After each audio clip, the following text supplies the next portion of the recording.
atcreation.lk.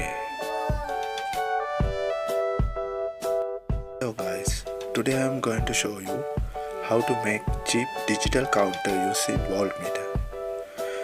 This voltmeter is very cheap one, but if you are going to buy a digital counter, it could be somewhat expensive than this gadget.